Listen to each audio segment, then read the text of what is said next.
अमरावती शहरातील नागरिकांसाठी दिलासादायक आणि ऐतिहासिक असा निर्णय पोलीस प्रशासनाने घेतला। पोलीस आयुक्त कार्यालयात शनिवारी पहिला जनता दरबार यशस्वीपणे संपन्न झाला असून आता दर आठवड्यातील प्रत्येक शनिवारी पोलीस आयुक्तालयात तक्रार निवारण दिवस राबविला जाणार आहे। पोलिसांकडून न्याय न मिळालेल्या नागरिकांना आता थेट पोलीस आयुक्तांसमोर आपली व्यथा मांडण्याची संधी मिळणार आहे। अमरावती शहरात अनेकदा नागरिकांना असा अनुभव येतो की तक्रार असूनही ती पोलीस ठाण्यात नोंदविली जात नाही किंवा तक्रार नोंदविली गेली तर त्यावर अपेक्षित कार्यवाही होत नाही। कधी राजकीय दबाव, कधी गुंडागर्दीची भीती, तर कधी प्रशासनाकडून होणारे दुर्लक्ष, या सगळ्यांमुळे सामान्य नागरिक न्यायापासून वंचित राहतो। मात्र या सर्व परिस्थितीला आळा घालण्यासाठी अमरावती पोलीस आयुक्त कार्यालयाने एक महत्त्वपूर्ण आणि ऐतिहासिक पाऊल उचललं आहे।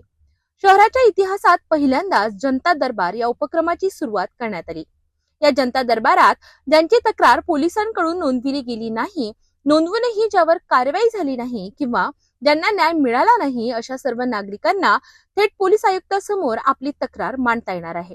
या उपक्रमाअंतर्गत दर शनिवारी दुपारी 4 ते 6 वाजेपर्यंत पोलीस आयुक्त स्वतः नागरिकांच्या तक्रारी ऐकणार आहेत। शनिवारी 7 फेब्रुवारी रोजी झालेल्या पहिल्या जनता दरबारात तब्बल 33 नागरिकांनी तक्रारी दाखल केल्या। पोलीस आयुक्त राकेश ओला यांनी नागरिकांच्या तक्रारी गांभीर्याने ऐकून घेत संबंधित विभागांना तात्काळ कारवाईचे निर्देश दिले। अलीकडे शहरात वाढलेल्या गुंडागर्दीच्या घटनांबाबत माध्यमांमधून आलेल्या बातम्यांचीही पोलीस आयुक्तांनी गंभीर दखल घेतली आहे।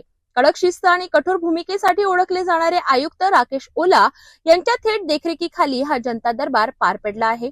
या दरबारात इतर वरिष्ठ पोलीस अधिकारीही उपस्थित होते। तक्रारींवर तात्काळ निर्णय आणि कार्यवाही यावेळी करण्यात आली।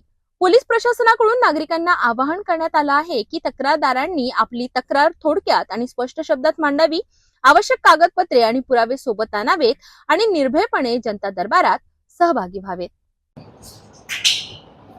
आपला जे माननीय मुख्यमंत्री महोदयाचा जे 100 दिवसाचा 150 दिवसाचा जो प्रोग्राम आहे, त्याच्यामध्ये आपण प्रत्येक पोलीस स्टेशनचे स्तरावर, तसेच आपले DCP जे आहे त्यांच्या स्तरावर आपण तक्रार निवारण दिवस घेतो दर शनिवारी। आता हा जो तक्रार निवारण दिवस आहे त्याच्यामध्ये आपण दर शनिवारी जसे आहे त्याप्रमाणे आपण CP ऑफिसमध्ये घेण्याची सुरुवात केलेली आहे। त्याच्यामध्ये जे संध्याकाळी 4 ते 6 दरम्यान घेतलेलं आहे।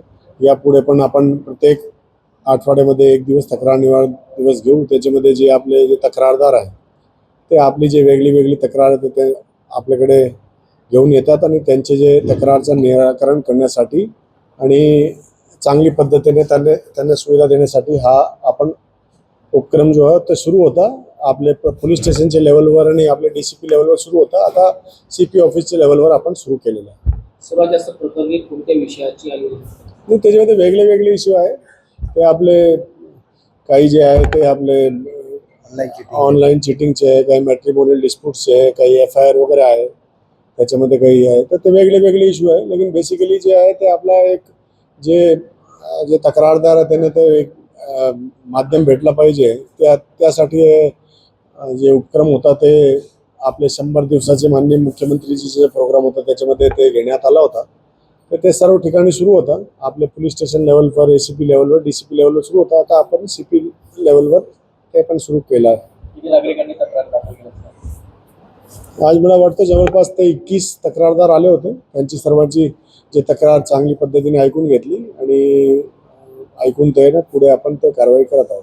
तक्रारदारांचं समाधान त्याच्यामध्ये जे तक्रारदार आहे त्यांची त्या तक्रार घेणे आणि त्याच्यामध्ये ते आपले जे संबंधित जे ठाणेदार आहे त्यांना सूचना देणे आणि सूचनामध्ये एक टाइम फ्रेम देणे की टाइम फ्रेममध्ये त्या तक्रारचं निराकरण झालं पाहिजे आणि तक्रारमध्ये निराकरण झालं पाहिजे आणि त्यांची सूचना जे आहे तक्रारदारने परत दिली पाहिजे की कसा काय त्यांनी पुढे कारवाई केलेली आहे।